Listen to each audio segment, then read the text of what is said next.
प्रभु यीशु मसीह के मधुर नाम में आप सबको जय मसीह की और मुक्ति, उद्धार या मोक्ष की इस श्रृंखला में आपका स्वागत है। आज हम सीखेंगे कि परमेश्वर का प्रेम क्या है। परमेश्वर का प्रेम अक्सर हमने बहुत से लोगों के मुंह से सुना है, कई बार प्रचार में सुना है कि परमेश्वर प्रेम है। क्या है परमेश्वर का प्रेम और किस तरीके से जान सकते हैं कि परमेश्वर ने हमसे प्रेम किया। बाइबल की सबसे सुनहरा पद जिसको हम लोग मानते हैं और बहुत से लोगों को मुंह ज़बानी याद है, उसमें लिखा हुआ है यूहन्ना 3:16 में कि परमेश्वर ने जगत से ऐसा प्रेम किया कि उसने अपना इकलौता पुत्र दे दिया ताकि जो कोई विश्वास करे नाश ना हो परंतु अनंत जीवन पाए। सही में परमेश्वर का ये प्रेम है। परमेश्वर का प्रेम यह है कि वो किसी को भी नाश नहीं होने देना चाहता, वो किसी को बर्बाद नहीं होने देना चाहता है, बल्कि सबको वो बचाना चाहता है। और वो चाहता है कि जितने भी इस पृथ्वी के ऊपर जीवित प्राणी हैं, सब के सब जो हैं उस अनंत जीवन के भागीदार हो जाएं। वो सबको अनंत जीवन देना चाहता है। मुझे एक कहानी याद आती है। दो भाई थे। एक बड़ा भाई था जो बहुत सीधा था और बहुत ही अच्छा था, परंतु जो छोटा भाई था वो दुनिया के इधर उधर के चक्रों में लगा रहता था और बहुत सी बुराइयों के बीच में वो पड़ा हुआ था। एक दिन क्या हो गया, वो अपने यार दोस्तों के साथ था, खा पी रहा था, बहुत ज़्यादा उसने ड्रिंक भी कर रखी थी और एकाएक उनके यार दोस्तों में कुछ लड़ाई झगड़ा हो गया और उसने अपना चाकू निकाला और एक अपने दोस्त को उसने चाकू से भोंक भोंक कर उसको मार डाला। वो खून से सना हुआ, हाथ में सना हुआ चाकू उसने जब देखा तो वो घबरा गया और वो घबराहट के मारे उसका बुरा हाल हो गया। वो सोचने लगा कि अब पुलिस आएगी और मुझे पकड़ लेगी और मैं जेल चला जाऊंगा और उसके बाद मेरे ऊपर मुकदमा चलेगा और मुकदमे के बाद मुझे सज़ा सुनाई जाएगी फांसी की और मैं मर जाऊंगा, मैं इस दुनिया से चला जाऊंगा। नहीं, मैं मरना नहीं चाहता हूँ, मैं जीवित रहना चाहता हूँ। मैं ऐसे कैसे इससे मुक्ति पाऊँ, मैं किस तरीके से इस तरीके से अपने जीवन को बचा सकूँ। वो भागा यही सोचता हुआ अपने घर में चला गया और उसके बड़े भाई ने जब इस हालत में देखा, उसके बड़े भाई जो उससे बहुत ज़्यादा प्रेम करता था, बहुत ज़्यादा प्यार करता था, उसने कहा छोटे तो घबरा नहीं। उसने उसका चाकू लिया, वो चाकू से उसने उसके उंगलियों के निशान को साफ किया, उसके कपड़े लिए, उसके कपड़े उसने स्वयं पहने और अपने कपड़े उसे पहनाए। और इतनी देर में पुलिस आती है, दरवाज़ा खटखटाती है, उसका बड़ा भाई दरवाज़ा खोलता है। जब उसका बड़ा भाई दरवाज़ा खोलता है तो वह हाथ में चाकू लिए खड़ा हुआ है। पुलिस उसको अरेस्ट करके ले जाती है। थोड़े समय के बाद उसके ऊपर मुकदमा चलता है, उसे सज़ा हो जाती है और उसे फांसी की सज़ा सुना दी जाती है और वो फांसी लगकर इस दुनिया से चला जाता है।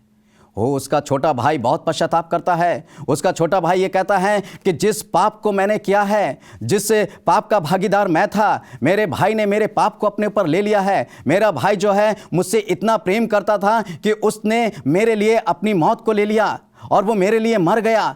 वो मुझसे इतना प्रेम करता था। मेरे प्रिय भाइयों बहनों, मैं आपको बताना चाहता हूँ, हम जो मौत के हकदार हैं, हम जो सही में फांसी के हकदार थे, हम जो इस मिटाए जाने के हकदार थे, हमारी उस मौत को प्रभु यीशु मसीह ने अपने ऊपर ले लिया। और यही है परमेश्वर का प्रेम। इसी को कहते हैं परमेश्वर का प्रेम, कि परमेश्वर ने किस तरीके से हमसे प्रेम किया। इतना अनोखा प्रेम कौन कर सकता है? इतना अनोखा प्रेम किसी में नहीं पाया जाता है। ऐसा अनोखा प्रेम कोई नहीं कर सकता है कि कोई अपनी जान दे दे। हाँ, परमेश्वर कर सकता है।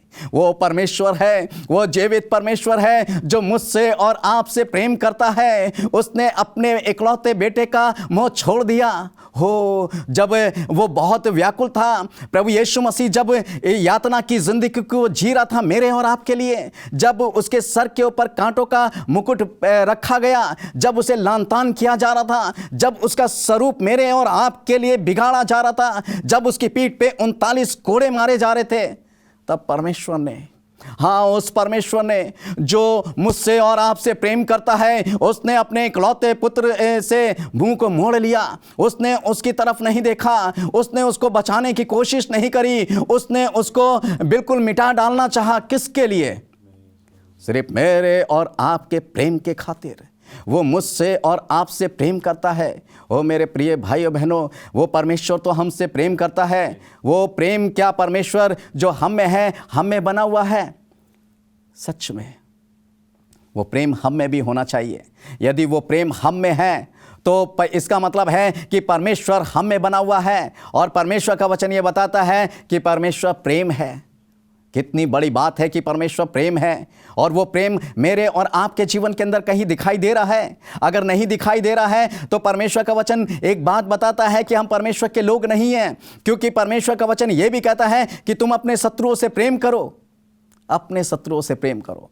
कितना अजीब सा है, कोई हमें गाली दे रहा है, हम उससे कैसे प्रेम कर सकते हैं? कोई हमें मार रहा है, हम उससे कैसे प्रेम कर सकते हैं? कोई हमें हमारी निंदा कर रहा है, हमें लानतान कर रहा है, हमें जलील कर रहा है, हम कैसे उससे प्रेम कर सकते हैं? बड़ा असंभव है कि हम कैसे ये प्रेम बनाए रख सकते हैं। मगर मेरे प्रिय भाइयों बहनों, मैं आपको बताना चाहता हूं कि कुछ भी असंभव नहीं है। क्या प्रभु यीशु मसीह के लिए ये सब कुछ असंभव था? कुछ भी असंभव नहीं था। जब वो इस तरीके से यातनाएं सहकर अपने शत्रुओं से प्रेम रख सकता है, तो मैं और आप क्यों नहीं रख सकते हैं? हाँ, देखें, उस कलवरी पे चलते हैं थोड़ी देर के लिए, उस कलवरी पे चलते हैं और अपने जहन में उस बात को बैठाते हैं कि हमारा प्रभु यीशु मसीह कलवरी पे क्रूस पे टंगा हुआ है। उसके हाथ पैरों में कीलें ठुकी हुई हैं, उसके सर पे कांटों का मुकुट है, और उसका बदन जो है 39 कोड़ों से छन्नी पड़ा हुआ है, और वो बहुत सी यातनाओं को सह रहा है। ऐसे लगता है वो कई दिन तक सो भी नहीं पाया। और मेरे प्रिय भाइयों बहनों, वो उस क्रूस पे चढ़ा हुआ है और अपने पिता परमेश्वर से, उस पिता परमेश्वर से प्रार्थना कर रहा है, हे प्रभु तू इन्हें क्षमा कर, क्योंकि ये नहीं जानते कि ये क्या कर रहे हैं। आज यही परमेश्वर का प्रेम है जो प्रभु यीशु मसीह ने कलवरी पर हमको सिखाया है, जो प्रभु यीशु मसीह ने कलवरी पर हमको दिखाया है। आज मुझे और आपको भी उस प्रेम को अपने जीवन में दिखाना है। मुझे भी उस प्रेम को सबको बताना है कि मैं अपने शत्रुओं से भी प्रेम करता हूं। मेरे प्रिय भाइयों बहनों, ये असंभव वाली बात नहीं है, परंतु जिसके जीवन में अगर परमेश्वर का प्रेम पाया जाता है तो उस प्रेम के सारे गुण उसके जीवन में प्रकट होते हैं। क्योंकि पौलुस लिखता है, पहला कुरिन्थियों 13वें अध्याय को जब आप पढ़ेंगे, पूरे अध्याय को जब आप पढ़ेंगे, उसमें 13 पद हैं। जब आप उन 13 पदों को पढ़ेंगे तो वहाँ लिखा हुआ है, यदि हम स्वर्गदूतों की बोलियां बोलें और प्रेम ना रखें तो झनझनाती हुई झांझ और ठंडनाता हुआ पीतल हैं। हम कितनी भी स्वर्गदूतों की बोलियां बोलें, मगर प्रेम ना रखें तो हम कुछ भी नहीं हैं। यदि हम प्रेम ना रखें और बड़ी बड़ी भविष्यवाणियां करें और बहुत बड़ा विश्वास रखते हैं हम प्रभु पे, और विश्वास के द्वारा हम पहाड़ों को हटा दें, हम विश्वास के द्वारा बहुत बड़े बड़े असंभव वाले काम करें, परंतु यदि प्रेम ना रखें तो परमेश्वर का वचन बताता है कि हम कुछ भी नहीं हैं। क्यों? क्योंकि प्रेम के अंदर ही परमेश्वर पाया जाता है। मैंने बहुत से लोगों की गाड़ियों के पीछे लिखे हुए देखा है, गॉड इज लव। सच में परमेश्वर प्रेम है, और जो परमेश्वर प्रेम है वो मेरे और आपके जीवन में भी होना चाहिए। उस प्रेम को बरकरार दिखाई देना चाहिए, क्योंकि परमेश्वर का वचन ये बताता है कि प्रेम जो परमेश्वर है, यदि मेरे और आपके जीवन में पाया जाता है तो वो झुंझलाता नहीं है, वह अनरीति नहीं चलता है, वो बुराई नहीं करता है, वो किसी भी प्रकार का झूठ नहीं बोलता है, वो किसी भी प्रकार के जालसाज के कामों में नहीं लिप्त नहीं होता है, वो किसी भी प्रकार की बुराइयों में लिप्त नहीं होता है। हाँ मेरे प्रिय भाइयों बहनों, वो सिर्फ और सिर्फ प्रेम होता है जो सच्चा प्रेम होता है, जो सही माने में परमेश्वर का प्रेम होता है। उस प्रेम के अंदर मुझे और आपके अपने जीवन को बनाए रखना चाहिए, उस प्रेम को दिखाई देना चाहिए, लोग देखें और कह सकें कि देखो यह है परमेश्वर का जन, यह है परमेश्वर का प्रेम। आइए देखते हैं परमेश्वर के वचन में एक बात लिखी हुई है मेरे साथ। अगर आपके पास बाइबल निकाल लीजिए, इब्रानियों की पत्री उसका 5 अध्याय और उसके 9 पद में इस प्रकार से लिखा हुआ है। परमेश्वर का वचन कहता है, यहाँ लिखा हुआ है, और सिद्ध बनकर अपने सब आज्ञा मानने वालों के लिए सदा काल के उद्धार का कारण हो गया। कौन सिद्ध बनकर? प्रभु यीशु मसीह सिद्ध बनकर जो है मेरे और आपके लिए उद्धार का कारण बन गया। आज वो प्रेम, वो सिद्ध प्रेम प्रभु यीशु मसीह में पाया जाता है। वही सिद्ध प्रेम मुझ में और आप में भी होना चाहिए। फिलिपियों 2 अध्याय उसके 5 पद में लिखा हुआ है, जैसा मसीह यीशु का स्वभाव था वैसा ही तुम्हारा भी स्वभाव होना चाहिए। प्रभु यीशु मसीह का स्वभाव कैसा था? क्या वो क्रोध करने वाला स्वभाव था या उसका अप्रेम करने वाला स्वभाव था? कैसा स्वभाव था? उसका तो प्रेमी स्वभाव था। वो तो प्रेम से भरा हुआ था। उसका स्वभाव तो प्रेम से भरा हुआ था। वो दुश्मनों को भी प्रेम की दृष्टि से देखता था। वो दुश्मनों को भी बचाने की कोशिश करता था। वो दुश्मनों से आज भी प्रेम करता है जो उससे दुश्मनी रखते हैं। वो आज भी उनके लिए बहुत कुछ करने को तैयार है जिनसे वो प्रेम रखता है। हाँ, वो प्रेम है, क्योंकि प्रभु यीशु मसीह का स्वभाव मेरे और आपके जीवन में यदि नहीं पाया जाता है तो हम प्रभु यीशु मसीह के लोग नहीं हैं। क्योंकि जैसा मसीह यीशु का स्वभाव था वैसा ही तुम्हारा भी स्वभाव होना चाहिए। यीशु मसीह का स्वभाव मेरे आपके जीवन में है तो हम जान लेंगे, लोग जान लेंगे, लोग मेरे और आपके जीवन को देखेंगे और कहेंगे यह है प्रभु का जन, क्योंकि प्रभु यीशु मसीह का स्वभाव इनके जीवन के अंदर पाया जाता है। मैं आपको बताना चाहता हूं, चेले जब अंताकिया में सबसे पहले गए और जब वो अंताकिया में गए तो परमेश्वर का वचन बताता है कि चेले सबसे पहले अंताकिया में मसीह कहलाए। कैसे वो मसीह कहलाए? किसने अंताकिया के लोगों को बताया कि वो मसीह हैं? क्या उन्होंने ये बताया कि हम मसीह हैं, हम मसीह के मानने वाले लोग हैं? नहीं, बल्कि अंताकिया के लोगों ने प्रभु यीशु मसीह के स्वभाव को उन चेलों के जीवन में देखा। प्रभु यीशु मसीह के स्वभाव को, उसकी शिक्षाओं को, उसके सारे प्रेम को उनके जीवन में देखा और उन्होंने इस बात से पहचान लिया कि सच में ये मसीह लोग हैं। मेरे और आपके जीवन में भी यदि वो मसीह के प्रेम को देखते हैं तो वो इस बात से जान जाते हैं कि हम मसीह लोग हैं। हम मसीह लोग प्रेम करते हैं, बुराई नहीं करते, हम झूठ नहीं बोलते, हम लुचपन नहीं करते, हम किसी भी प्रकार के गलत कामों में लिप्त नहीं होते हैं, हम किसी से बदला लेने की नहीं सोचते हैं, क्योंकि हमारे प्रभु यीशु मसीह ने बदला लेने के लिए किसी के लिए नहीं सोचा। अगर वो बदला लेने के लिए सोचता तो वो कभी भी क्रूस पे टंगा हुआ ये नहीं कहता कि हे पिता तू इन्हें क्षमा कर, क्योंकि ये नहीं जानते हैं। मैं आपको एक चीज़ और बताना चाहता हूँ।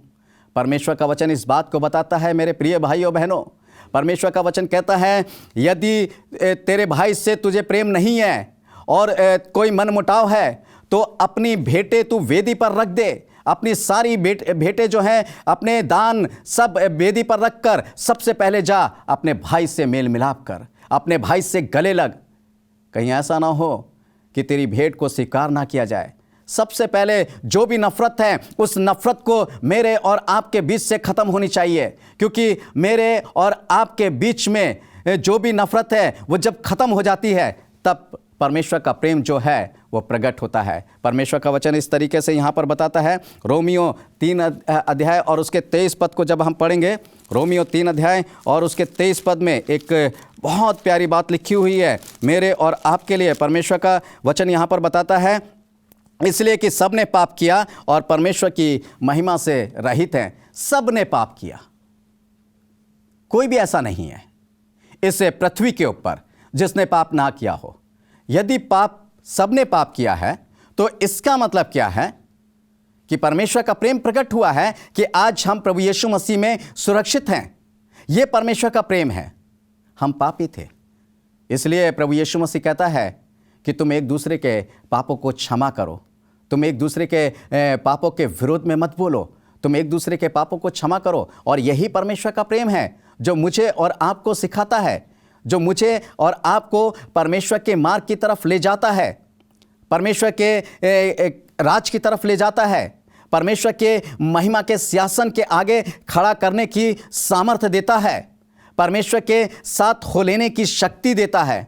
ये वही प्रेम है जो मुझे और आपको प्रभु यीशु मसीह से दूर नहीं ले जाने देता है, बल्कि प्रभु यीशु मसीह के और नज़दीक लाता है, क्योंकि प्रेम सारी बातें सह लेता है। पौलुस कहता है वो सब कुछ सह लेता है, हर एक प्रकार की बुराई को सह लेता है, हर एक प्रकार के विरोध, जो भी विरोधाभास है वो सब कुछ सह लेता है। इसलिए परमेश्वर का वचन एक बात कहता है, मत्ती 7 अध्याय उसके पहले पद में और 5वें पद को जब आप पढ़ेंगे, वहाँ लिखा हुआ है कि दोष ना लगाओ कि तुम पर भी दोष ना लगाया जाए। और वहाँ पर एक बात और भी लिखी हुई है, हे कपटी, 5वें पद में, हे कपटी पहले अपनी आँख का लट्ठा देख ले, फिर अपने भाई के तिनके को तू अच्छी तरीके से साफ कर सकेगा। जो परमेश्वर से प्रेम करते हैं वो दोष नहीं लगाते हैं, जो परमेश्वर से प्रेम करते हैं, जो परमेश्वर का प्रेम अपने हृदय में बसाए हुए हैं, अपने हृदय में रखे हुए हैं, वो कभी भी किसी की बुराई को नहीं ढूंढते हैं, बल्कि वो ये देखते हैं कहीं ऐसा तो नहीं किसी भी प्रकार की बुराई से, किसी भी प्रकार के अनर्थ काम से जो मेरे जीवन के द्वारा, मेरी बोलचाल के द्वारा, मेरी बातों के द्वारा, मेरे चाल चलन के द्वारा हो तो नहीं रहा है, जिससे मैं परमेश्वर के प्रेम से दूर हो रहा हूं, या परमेश्वर का प्रेम मुझ में से निकल रहा है। कहीं ऐसा तो नहीं कि परमेश्वर का प्रेम मुझ में से दूर होता चला जा रहा है। यदि है तो उस बुराई को ख़त्म कर दें, ताकि परमेश्वर का प्रेम जो है हम मेरे और आपके जीवन में हमेशा बना रहे। मेरे प्रिय भाइयों बहनों, मैं एक पद और आपके सामने पढ़ाना चाहूँगा। रोमियो 5 अध्याय और उसके 12वें पद में इस प्रकार से लिखा हुआ है, इसलिए जैसा एक मनुष्य के द्वारा पाप जगत में आया और पाप के द्वारा मृत्यु आई, और इसी रीति से मृत्यु सब मनुष्यों में फैल गई, क्योंकि सब ने पाप किया। एक मनुष्य के द्वारा पाप जो है मेरे और आपके जीवन में आया, और वो पाप सब में फैल गया। परमेश्वर प्रेम है। परमेश्वर को ये अच्छा नहीं लगा, अरे मेरे लोग कहाँ जा रहे हैं, मेरे लोग मुझसे दूर हो गए, मेरे लोग मुझसे दूर होते चले जा रहे हैं, नहीं, मैं होने नहीं दूंगा। और इसलिए उसने एक महान योजना को तैयार करा और हमारे उद्धारकर्ता प्रभु यीशु मसीह को इस दुनिया में भेजा, क्योंकि वह हमसे प्रेम करता था। और प्रभु यीशु मसीह ने इस दुनिया में आया और उसने हमें फिर परमेश्वर के प्रेम में बना डाला। फिर से हमें परमेश्वर के प्रेम में हमारी एक नई सृष्टि प्रभु यीशु मसीह में हुई है। और जब प्रभु यीशु मसीह में एक नई सृष्टि हुई है, तो इस प्रेम को अपने जीवन में हम बनाए रखें, ताकि परमेश्वर की उन आशीषों को प्राप्त कर लें। सच में कुछ भी असंभव नहीं है। यदि मनुष्य चाहे तो सब कुछ कर सकता है। चांद तारों पे तो जा सकता है। कभी सोचा था आज से 50 साल पहले कि इंसान चांद पे जा सकता है या तारों पे जा सकता है, या बहुत बड़े बड़े ऐसे जो आश्चर्यक्रम हो रहे हैं वैज्ञानिक के द्वारा, ये ऐसा हो सकता है? क्या कभी इंसान ने सोचा था 100 साल पहले कि एक लोहे का टुकड़ा आसमान में उड़ेगा? किसी ने नहीं सोचा था, परंतु सब कुछ संभव हो गया। ये तो बात एक दुनियावी बात है, जो समय के साथ, इस दुनिया के साथ समाप्त हो जाएगी, नष्ट हो जाएगी। परंतु परमेश्वर का प्रेम जिसको मैं अपने और अपने जीवन में बनाए रखते हैं, यदि आप अपने जीवन में बनाए रखते हैं तो ये कभी नष्ट नहीं होगा। क्योंकि 1 कुरिन्थियों 13वां अध्याय उसके 13वें पद में लिखा हुआ है कि 3 चीजें जो हैं वो स्थिर हैं, आशा, प्रेम और विश्वास। स्थिर का मतलब क्या होता है? आप अपने घर की दीवार को क्या हिलाकर किसी दूसरी जगह पे लगा सकते हैं? नहीं लगा सकते। आप अपने सोफा सेट को तो, या कुर्सी को, या मेज को, या किसी भी अपने बेड को हिलाकर आप कहीं पर भी रख सकते हैं, परंतु आप अपनी दीवार को हिलाकर कहीं पर दूसरी जगह फिक्स नहीं कर सकते। क्यों? क्योंकि वो स्थिर है, उसकी बुनियाद है। ऐसे ही परमेश्वर के प्रेम की बुनियाद मेरे और आपके जीवन में होनी चाहिए। वो स्थिर होना चाहिए। अगर वो डामाडोल है, इधर से उधर जाने वाला है, तो यकीन जानिए कि परमेश्वर का प्रेम जो है वह हमारे जीवन में बना नहीं है। क्योंकि प्रेम की अपनी एक बुनियाद है, और जितने भी परमेश्वर के लोग हैं, प्रभु यीशु मसीह के लहू के द्वारा वो बुनियाद जो प्रेम की परमेश्वर की थी, वो मेरे और आपके जीवन में पड़ी हुई है, और उस बुनियाद को हिलाने वाला कोई नहीं है। शैतान के अंदर भी वो शक्ति नहीं है। यदि हम परमेश्वर से सच्चा प्रेम करते हैं, किसी के अंदर वो ताकत नहीं है कि कोई हमें हमारे परमेश्वर के प्रेम से हमें जुदा कर सके। अगर जुदा हो रहे हैं तो यह हमारी अपनी कमियां हैं, या हमारी अपनी बातें हैं, या हमारी अपनी सोच है, या इस संसार का आकर्षण की वस्तुएं हैं, संसार के लोग हैं जो हमें अपनी तरफ आकर्षित करते हैं और हमें परमेश्वर के प्रेम से खींचकर बहुत दूर ले जाते हैं। मेरे प्रिय भाइयों बहनों, परमेश्वर के प्रेम से तो दूर हो जाएंगे, परंतु उस आनंद को कभी, उस आनंद का स्वाद नहीं चख पाएंगे जो परमेश्वर अपने प्रेम करने वालों को दे रहा है, जो परमेश्वर अपने प्रेम करने वालों को देता है। इस बात से हम जाने जाते हैं।